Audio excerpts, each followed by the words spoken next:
Voice for global বাংলার পক্ষ থেকে আমরা যে ডেলিগেশন এসেছিলাম আমাদের মাননীয় প্রধান উপদেষ্টা ডক্টর ইউনূসের সাথে একটা সফল বৈঠক আমরা করতে পেরেছি।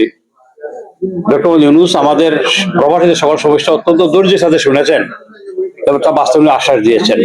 আমরা মেনলি যে জিনিসটা ফোকাস করতে চাই, সিলেট ওসমানী বিমানবন্দর গত 22 বছর ধরে আন্তর্জাতিক নামে আন্তর্জাতিক, কাজে আন্তর্জাতিক নয়। আমরা চাই এটা ফুললি ফাংশনাল যাতে হবে, আন্তর্জাতিক সুযোগ সুবিধা এখানে থাকবে, অন্যান্য বিদেশি যত এয়ারলাইন আছে সৌদি, কাতার, কুয়েত সব এয়ারলাইন এখানে নামবে, উঠানামা করবে। সিলেটিদের মধ্যে বৈষম্যমূলক আচরণ করা হচ্ছে। বিশেষ করে আজকে আমরা দূর প্রতিবাদ জানাচ্ছি যে বাংলাদেশ ব্রিটেনে হাইকমিশনের মাধ্যমে নো ভিসা ফি যেটা, এটা 46 পাউন্ড ছিল, এটাকে করে 70 পাউন্ড। এটা অত্যন্ত অযৌক্তিক এবং অন্যায়। আমি বর্তমান সরকারকে আহ্বান জানাবো এই বর্ধিত ফি এটাকে প্রত্যাহার করার জন্য। প্রত্যাহার না করা হয় ব্রিটেন আন্দোলন চলবে, আন্দোলন জ্বলে উঠবে এবং সাথে সাথে আমাদের যত দাবি দেওয়া আছে সব দাবি দেওয়া মানতে হবে।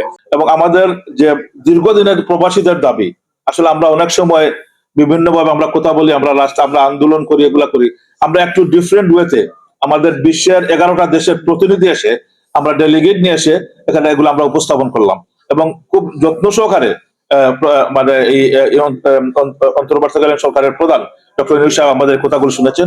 উনি নিজে বলেছেন যে উনি একজন প্রবাসী, অনেকদিন প্রবাসী ছিলেন, তো উনার প্রবাসীদের দাবিগুলো উনার ফ্যামিলিয়ার এবং চেষ্টা করবেন আমরা দাবি করেছি একদিনের জন্য শেলফে না চলে যায়। এগুলার জন্য এই যে আমরা সময়টা ব্যয় করে মানুষের কথা আমরা নিয়ে আসলাম, এগুলার জন্য যথাযথ ব্যবস্থা নেওয়া হয়, এগুলা যাতে পদক্ষেপ নেওয়া যাতে এগুলো সমস্যার সমাধানের জন্য। আমার বিশ্বাস এই সমস্যাগুলো সমাধান হবে। আমরা আগামী 14 অথবা 15 তারিখে প্রধান নির্বাচন কমিশনের সাথে আমরা বসবো এবং আমাদের নির্বাচন সংক্রান্ত যেসব দাবি দেওয়া আমাদের প্রবাসীদের, সেগুলো আমরা ওনার কাছে আলাদাভাবে তুলে ধরবো ইনশাআল্লাহ। যে আমাদের প্রবাসী ব্রিটিশ বাঙালিরা তারা গত 40 বছর তারা ব্রিটিশ পাসপোর্টের মাধ্যমে তারা এই পাওয়ার অফ অ্যাটর্নি তারা দিতে পারতেন। বিগত সরকার বাংলাদেশ পাসপোর্ট ছাড়া পাওয়ার অফ অ্যাটর্নি না দেওয়ার বিধান তারা চালু করেছে। এটা আমরা প্রত্যাহার চাই। আমরা যেটা বলতে চাচ্ছি যে ব্রিটিশ পাসপোর্টে আমাদের বার্থ প্লেস লেখা আছে, ব্রিটিশ পাসপোর্টে নো ভিসা রেকর্ড বাংলাদেশ লেখা আছে, তবে কেন আমাদের পাওয়ার অফ অ্যাটর্নি দেওয়া হবে না আমরা জানতে চাই। আমরা বলতে চাই এই যে ভূমিকে করে আমাদের সহায় সম্পত্তি শব্দ করে নিয়ে যাচ্ছে, কোন বিচার আমরা পাচ্ছি না। এই সিলেট এখানে ডিএজি সাহেবের অফিসে আছে প্রবাসী অভিযোগ সেল, এখানে অনেক অভিযোগ আসে, কিন্তু এটা ঠিকমতো প্রপারলি এটা ফলো আপ করা হয় না এবং মানুষ এসে খেতে খেতে ফিরে যায়। শুধু আমরা চাই প্রবাসীদের জানানোর নিরাপত্তা, আমরা চাই প্রবাসীদের বিনিয়োগের নিরাপত্তা, আমরা চাই প্রবাসীদের জীবন ও মালের নিরাপত্তা। সেটি হচ্ছে আমাদের প্রধান দাবি।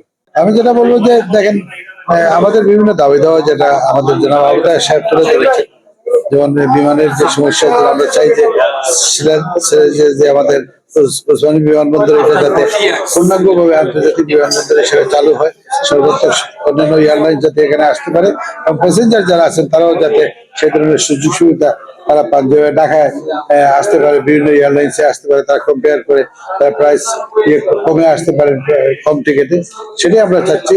এবং পাশাপাশি আমরা চাই যে আপনাদের প্রবাসী যারা আছেন তাদের ভোটের অধিকার নিশ্চিত করা এবং আইডি কার্ড নিশ্চিত করা এবং হাইকমিশনের মাধ্যমে অন্যান্য ইনস্টিটিউশনের মাধ্যমে আমাদের সর্বাত্মক সহযোগিতা যে কোনো সরকারের প্রতি থাকবে। এবং আগামীতে যাতে আমরা যেহেতু আমরা যারা দ্বৈত নাগরিকত্ব বহন করি, দ্বৈত নাগরিক হিসেবে আমরা যাতে বাংলাদেশেও জাতীয় নির্বাচনে অংশগ্রহণ করতে পারি সেই সুযোগটা করে দেওয়ার জন্য আমাদের মেইন প্রাধান্য যেটা আমরা এই প্রেস কনফারেন্স করেছি বা ডক্টর ইউনূসের সাথে কথা বলেছি। নির্বাচন কমিশন সংস্কার কমিটি যেটা আছে, তাদের কমিশন যেটা আছে, তাদের সাথে আমরা মেইনলি আমরা ডক্টর ইউনূস সাহেবের সাথে সাক্ষাৎ করেছিলাম। সাক্ষাতে উনি আমাদেরকে যেটা উপদেশ দিয়েছেন, যা বলেছেন যে আজকে বিদেশি প্রোপাগান্ডা চালানো হচ্ছে, বাংলাদেশ সম্পর্কে মিথ্যা নিউজ বিদেশে সম্প্রচার করা হচ্ছে। উনি বলেছেন আপনারা যারা বিদেশ থেকে এসেছেন আপনারা দয়া করে নিজ নিজ দেশে গিয়ে বলবেন যে আমাদের দেশ কিভাবে চলতেছে, সঠিক মেসেজ দিবেন, দেশ যেভাবে চলতেছে সেই মেসেজটাই আপনারা দিবেন এবং সেটাই আমাদেরকে অনুরোধ করেছেন আমাদের প্রধান উপদেষ্টা। আমরা আশা করি দেশে গিয়ে আমরা জনমত গড়ে তুলব ইনশাআল্লাহ।